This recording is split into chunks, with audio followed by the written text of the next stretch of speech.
This is the Aftermarket Radio Network. Welcome, Carm Capriotto, the Service Aftermarket's podcast pioneer with the gold standard of aftermarket business podcasts. Join me for Aftermarket Insights as we advance the aftermarket. And as always, know that you'll learn just one thing. Find us on your favorite podcast listening app and remarkableresults.biz or on my YouTube channel. Hey, everybody, Carm Capriotto, Remarkable Results Radio. Good to have you here. You know, we're the best grounded source for automotive service repair business acumen. So glad you could make it each and every day that we produce all the great shows, 8 of them on the Aftermarket Radio Network per week. So much good stuff. Welcome to a great panel as we talk about SOBs today, son of bosses. Andrew Marcotte from American Pride, Virginia, 5 locations. Hello, Andrew. Hey, how you doing, Carm? Great, sir. Anthony Campanella, COO of Paul Campanella's Auto and Tire Center, 5 locations, Delaware and Pennsylvania. Hey, Anthony. Hello, Carm. Guys, I was a SOB once. Maybe I still am. I don't know. But I worked for my dad, the family business. You guys, too. It's a unique dynamic that I think people look upon us as from the outside saying, wow, there's a great family business going on. And it can be a hell of a challenge. It's never guaranteed just because you join the business that you're going to be as successful as your dad. And then I always think about dads being a coach, a mentor, and a father, and the balance between all of that. And I know there's a lot of family businesses out there. And I really want to try to pull an episode. We've never, ever done one. We have in the past, but never focused like we want to do this one. Hey, we want to thank our sponsors each and every week who make the Town Hall Academy possible. You know, it amazes me how much 5-star reviews makes or breaks a shop. Get more customers falling in love with you when you offer them convenience and transparency with the industry's leading shop management system on the web at getshopware.com. And are you up to date on your training? Delphi Technologies is proud to offer over 30 courses run by ASE certified technicians for professionals. Turn the OE aftermarket supplier with over 100 years of experience. Inquire today. Talk to my friends at DelphiAftermarket.com. Hey, if you're watching on YouTube, please subscribe, give the video a thumbs up, and thanks. And Andrew, I know one of the things that we all know exists is that nepotism. People look from the outside and say, oh, the only reason Andrew got a job in the family business is because dad gave it to him. Yeah, no, that's something that I think everybody who's involved in the family business is going to be exposed to in some way, shape, or form. Nepotism is something that's always been very close to our hearts and something that I've been very conscious about ever since I was a very young, child.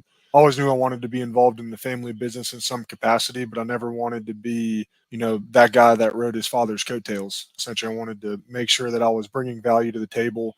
I was able to build respect in my own right versus rely on my last name to do so. I so love what you just said. Here's what has to happen in my mind is that the child and the family, let's just for argument's sake, call it the dad or the mom, shouldn't let nepotism happen in the business. It should never be reflected from the outside that anyone from the outside or any of your peers who work in the business would ever think you got that job without earning it, because I think the pressure on a family member is higher than anyone else in the company, and they just can't take it for granted. Listen, he's still living in the basement. What do we do? Well, honey, give him a job. Put him, God, you got this great business. He can change oil, right? Okay.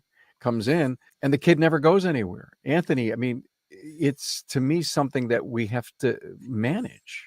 Yeah, I mean, there's definitely a lot of negative connotations that come along with being son of boss and then coming into a business. I mean, Andrew talked about it. I mean, the values that your parents give you and what they're pushing for is paramount.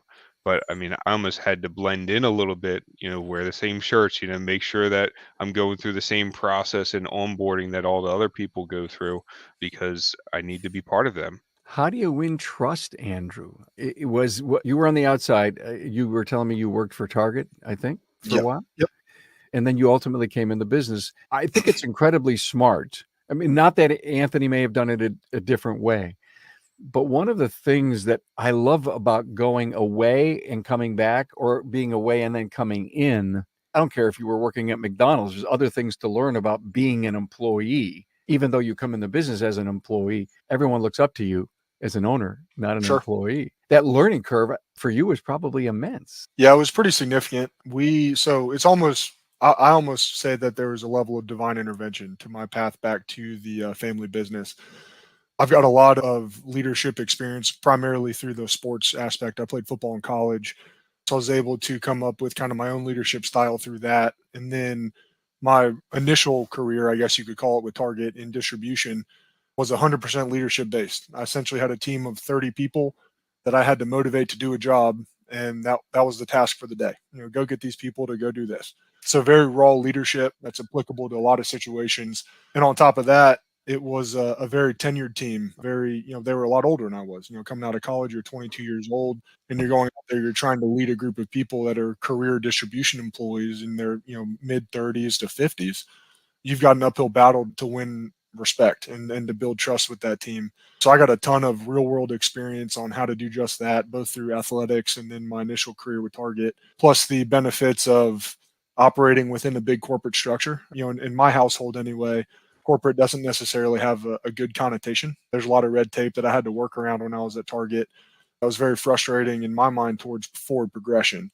But there's a lot of value in learning how big companies operate and why they do what they do, and being able to weave that into the smaller family business that doesn't necessarily have those layers of management, layers of leadership, and layers of protection. I have to mention something about football. I met Andrew this summer in my hometown here. There was a Transformers group meeting, and I was honored to be part of it. We set up our studio and we did an interview with an episode with most everyone there. And when Andrew says football, when I stood next to Andrew, I came up to like his chest and I said, "Whoa, I can see how football was in your arena years ago." Yeah, I'm genetically disposed to being pretty good at it. I guess you could say I'm a pretty big guy. Always been big. You just brought up something so incredible. Football was in my world because I was kind of built for it. It's like golfers have the right muscle and, they can do everything right. When you look at athletes, Anthony, I wonder if we as SOBs, son of bosses, were genetically designed to work in the family business or to be a leader. What's your thoughts on that? I mean, I genetically designed to be a leader. Wow. I mean, if I look at other family members and everything, they've been leaders in all sorts of aspects. Even my siblings, the career paths they've taken, they've been leaders in some regard. That's an interesting concept. I could see that. We look at some leaders that we would say they were a natural born leader. But then when you listen to conferences, you go to leadership conferences, you read leadership books, they say, listen, you got to learn to be a great leader. There's a whole lot of training and a whole lot of, fail forward stuff, John Maxwell stuff to learn how to be a good leader. But I still think there's some intuition, some magnetism in the human side of you that would help you be even a more dynamic leader, and especially in a family business. Because in my opinion, the pressure to perform as a family, the only reason he got his job, you're stereotyped from the day you joined the business. Do you think also it may be ingrained in the household when we were being brought up and everything as young kids? I mean, I can remember where our family and the household was almost run like a business, of leadership. That's really good. The expectations, we have this new little baby, Anthony, and of course he's going to work in the business, and everything they do to raise Anthony, everything they told you to participate in school was in that dream that you're going to join the family business someday. I don't know about you, but in my Italian family that I grew up in, I think, yeah, like it or not, I was going to be in it. Even if I was great in football, Andrew, I was going to be in the family business if I liked it or not, if I loved it or not.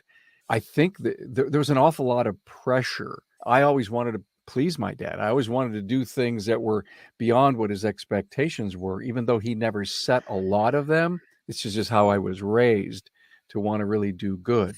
And one of the things that my dad never did was give me any positive affirmations and or direction. I was always searching and trying to find it of my very own. And I hope that's not happening with you guys. No, I think nowadays that you can't operate like the more traditional kind of old school, environments. The vast majority of leadership development that you'll do nowadays shows the effectiveness of positive affirmations, being 10 times that of correcting behavior you don't want to see. They're telling you to look for very minor wins and bring those to the attention to build the momentum for your teams in order to start with something small and build to something big versus kind of an I got you approach of I caught you, that's wrong. Don't do that again. It's not nearly as effective. I think my father did a great job of that growing up. He, to build off of Anthony's point earlier about it being kind of, predisposed potentially, or is your family run that way? My siblings are, again, all leaders in their own respect. My sister's, applying to medical school right now to go become an MD. My brother operates a separate business from ours in Williamsburg, so he's a businessman as well. My dad always looked at his responsibility to develop, productive members of society, I guess, with his children, people that can go and add value to those around them, not necessarily remove obstacles to make their path through life any easier, but more make sure that they're prepared for the world, good, bad, or ugly. After I sold our family business, I went to work for a very large business that was family run and operated that I knew pretty well. And in my mind, they were the epitome of a well-run family business. Roles, responsibilities defined, decision-making processes. And there is, Anthony, some really good stuff to take away from being in a family business. Yep. It's so funny. I started to giggle when Andrew was talking because there's a saying that's been passed down in my family from my grandparents to my parents and aunts and uncles is it doesn't matter if you're shoveling elephant crap against the tide, you better be the best at it. And that's the motto and what they've kind of preached throughout. So How do you draw the line between work and personal? What's the Thanksgiving dinner table like? that's actually when the realization happened was over a meal, probably one of the most important things in an Italian family. We're at dinner and we realized that we weren't being as productive talking about work with the family dinner aspect of it. And if we couldn't solve it during the day, then we can't let it interfere with our personal time. It's so funny. It's all over food when it comes to us. I can relate to that. Yeah. Every So, single day we had lunch at Grandma's house, who was kind of the matriarch. Anyway, I'm digressing. I didn't mean to go yeah. there, but every once in a while I let that personal stuff slip. Andrew, how about work Thanksgiving for you? So work-life balance is pretty interesting in our family. It's something that's kind of just naturally fallen into place. And I think a lot of that was because of my upbringing. As anybody knows, and when you're bootstrapping a business, which is exactly where my father started as a one-man show and then kind of grown into, where we're at now, it's a very stressful time. Money is super tight. And you don't know if you're going to make payroll in certain issues in the beginning stages. And my parents have very different tolerances for risk. My dad is much more risk. He's okay with more risk than my mother is. Essentially, my mom's very risk averse, and my dad learned early on that if he brought the trouble from work home with my mom, it was counterproductive to their life and their relationship. It would stress her out, and so they have always done a good job of work-life balance, which has always been modeled for me. Obviously, growing up, under their leadership and their their parenthood. And so it's something that's come naturally to me to the point where my wife actually tries to draw more out of me at the end of the workday to get more detail and try to figure out more of what's going on in the day to day. But I never saw that growing up because my parents didn't have a lot of discussions over the dinner table. Does your wife draw that out because she knows it's a stress buster for you to be able to talk it out? I don't think so. My wife's also very driven. She's a high level HR executive for a manufacturing plant in town. So she loves solving problems and she loves kind Ah, of knowing the nitty gritty details. She's an engineer by her training and her schooling. So that's just kind of how her mind works. I got it. She's just like me. I would be curious. Oh my God, look Yeah, at this. I she's can very curious. just peel off your brain. It's like taking the onion down. Let me see what's Mhm. going on today. What can I learn, huh? Anthony, Yeah. staff interaction. Do they look at you for a lot more than you normally expect? I mean, they do. They have pretty high expectations of me when I've been brought up through the business. There's people that still work with us that saw me as a little kid, and then now I've grown and built a nucleus around me past that. And that it doesn't matter what if it's a vehicle issue, whether it's a personnel issue, any of the instances, because they know that my dad's ingrained exactly how he would do it with me. I mean, that took years and years of experience and exposure to get that. They turned to me for a lot of different things. And you can probably relate where it's just like, you never know what's going to get thrown at you. Every day's a new day, that's for sure. I think we need a reality TV show. Yeah, we definitely lack consistency in the day-to-day operation as far as what gets put on my plate. It could be, HR one day, and I need some help with a problem customer one day, and the list goes on and on. I can't believe your dad would do that to you, Andrew. That's probably more what I do to myself. So we kind of have a set date as far as succession is concerned. He knows he's on essentially like a 3-year timeline. He wants to retire by the time that he's 60. I've been slowly taking more and more off of his plate to the point where he can work on bigger and better projects and the stuff that, lights the fire within him at this point. Yeah, I love your dad. He's a smart guy, been on the show a lot, Charlie. And do you think this is all purposely designed, just waiting for you to grab stuff so he doesn't have to give it to you? That might be driven more by my personality. So I look at myself as I try to epitomize servant leadership, essentially, and be there to alleviate stress from everybody under my purview, both up and down. And so when I'm finding something that he doesn't either enjoy doing, or I'm going to see, somewhere where I can add value and remove something from his plate, I'm relatively proactive in asking for that. So I'm kind of a victim of my own situation at this point. Andrew, you're the only family member in the business, right? In the business, yes. Anthony, are there more than just you and a family? No, I'm the only family member in the business. Got it. So tell me about working with, you had mentioned to me something about steak dinners for the families. What was that all about? Just our Italian dinner. Oh, that's it. Oh, it's not spaghetti, it's not pasta, it's steak? It's whatever mom makes. Got it. When she makes, that's what we have. But no, I mean, our discussions evolved quite a bit. When we would talk about work, especially when I lived at home and was working with them, it was like you couldn't escape. But we came to the conclusion that we need to have some sort of expectation when we talk about something. When this change of leadership happens and I'm talking to my dad, the result we would have was he'd jump in and try to fix it or do something or affect it. And I needed to set the expectation of, hey, Dad, with this conversation, I need help. I need you to interact, or I just need advice of what I should do, or hey, you know what? I'm just looking to vent. And then communicating that was probably one of the biggest things that we ever did.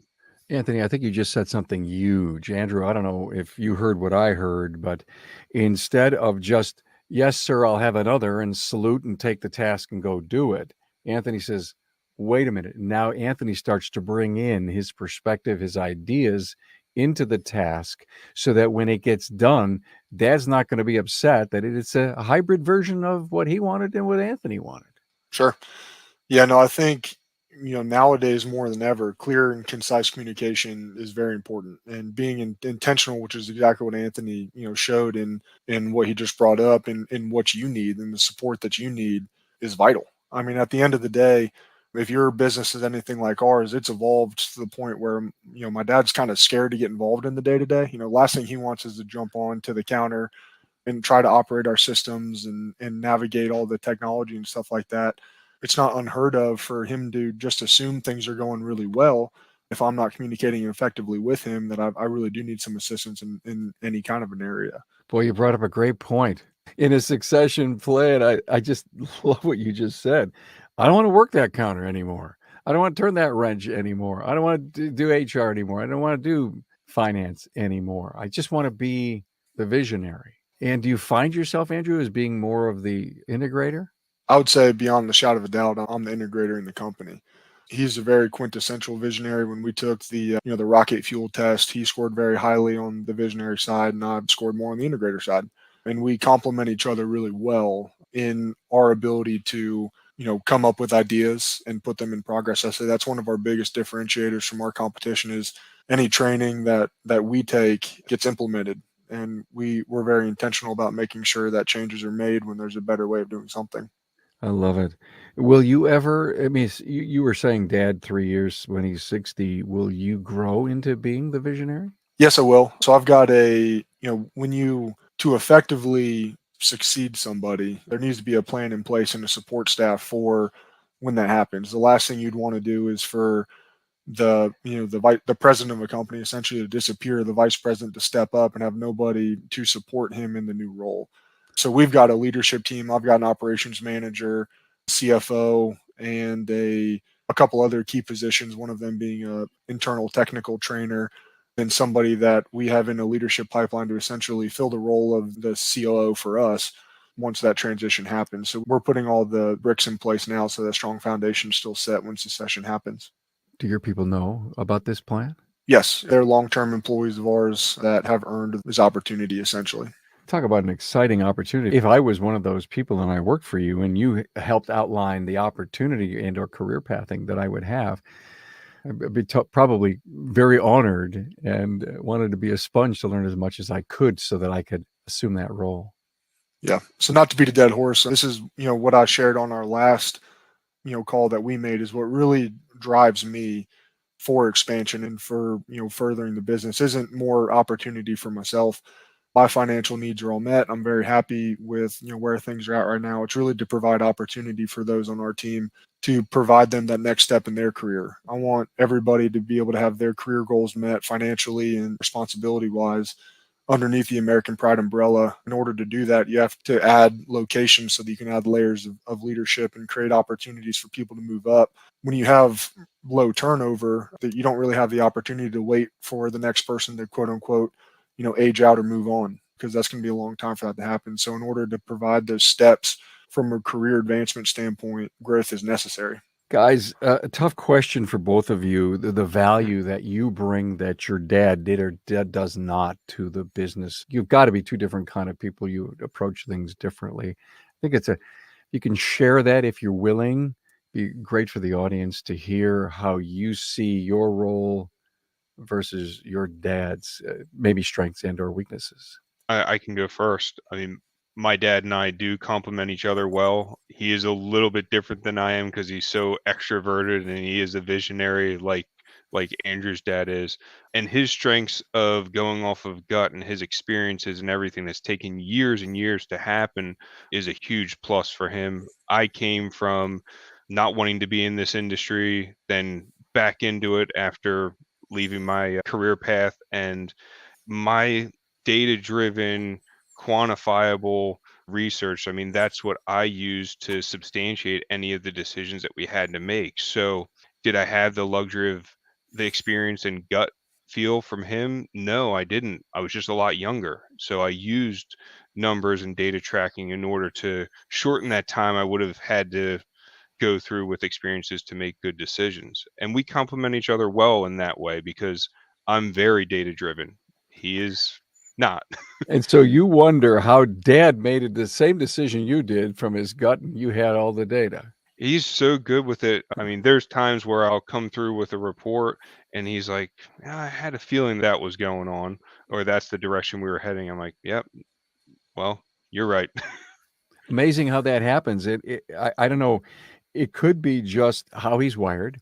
It could be that he's a deep thinker and he's always plugged in and he feels, the numbers and everything that's going on in the business versus you've got to do it the old fashioned way. Maybe not the old fashioned way, but you got to have. Trying to be. Yeah. Andrew, how about you and your perspective on that? Yeah, so our stories are very similar as far as Anthony and mine. My father again is a very big, go by your gut type person. He has what he calls a smell good test.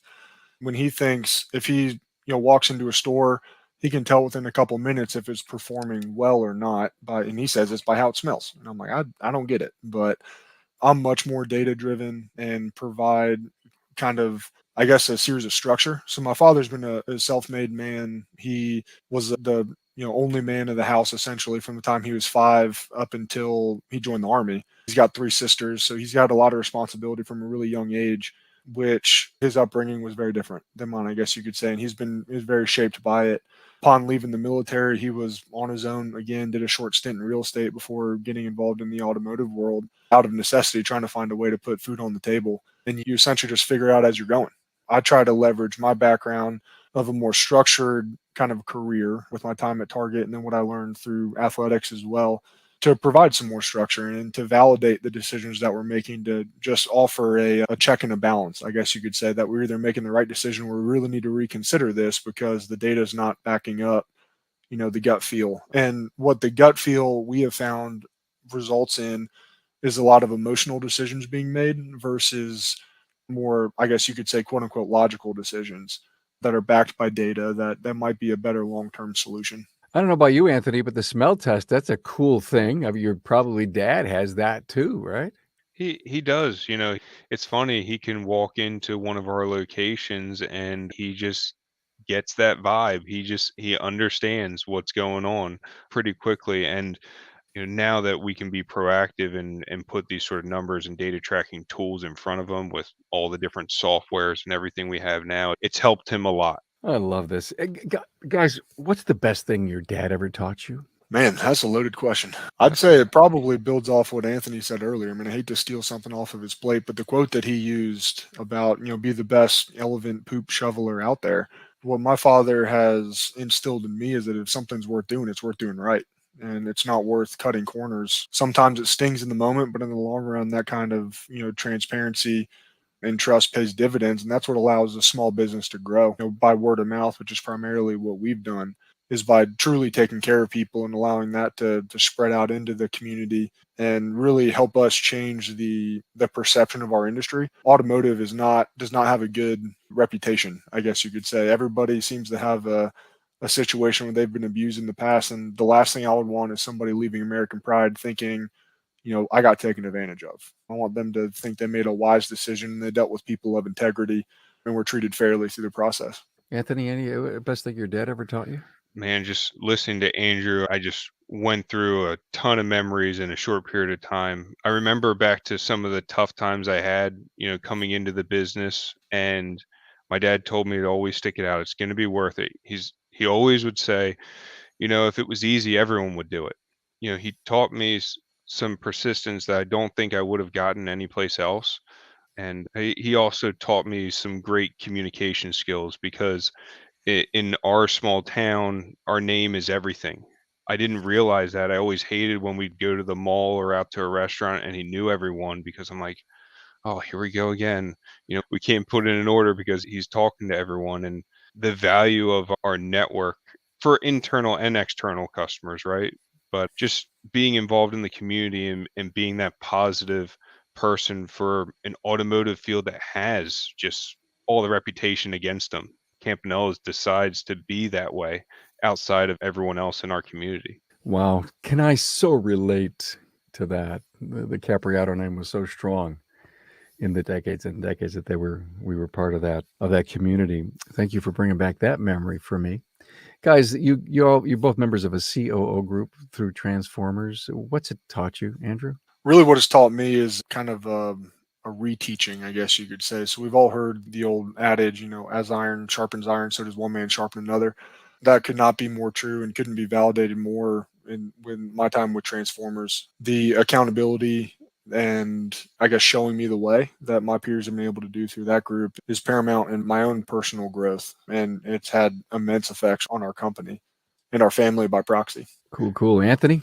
I just started with Transformers not too long ago. I have talked with some of the COOs, and I guess my biggest take is it's amazing how much an operator, a COO, is a cornerstone of a business.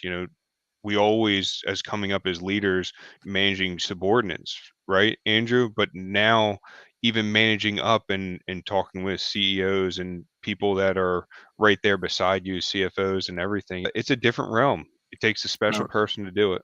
Sure does. One other thing that's interesting or worthwhile mentioning, I guess, is for us, I remember some very profound moments sitting in the room. This was more on the ownership side. I was part of the ownership groups before I joined the COO ones for about a year and a half. And I remember us thinking that we were pretty good. We don't really have a lot of independent competition in our area.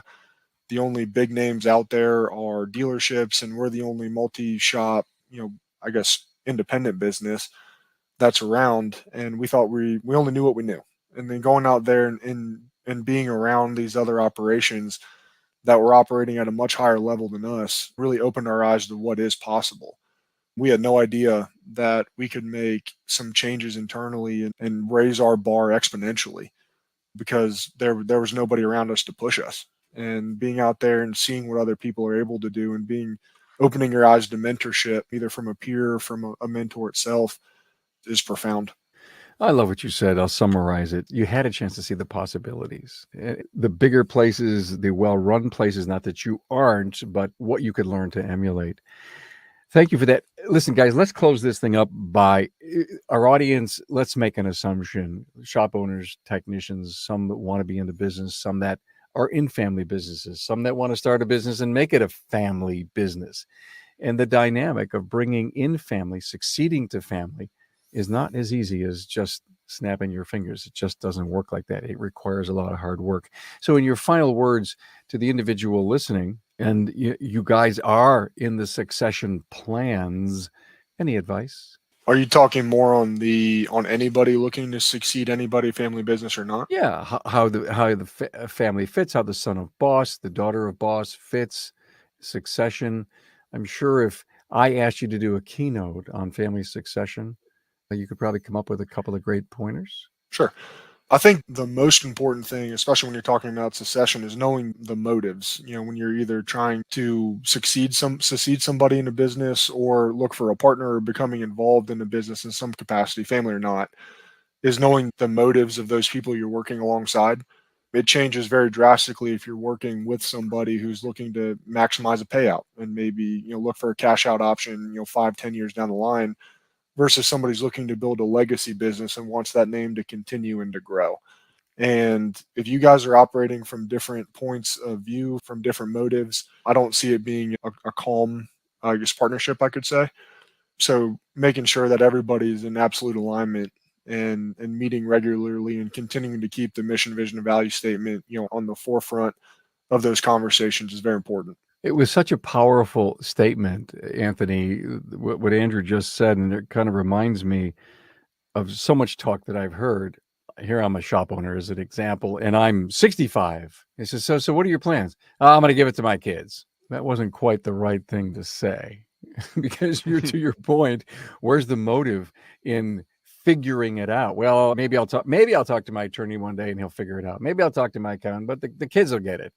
Are you going to die and leave it to them? Well, maybe if it happens, the planning that you basically are both talking about, a true, honest to God plan. And some parents, they don't want to leave.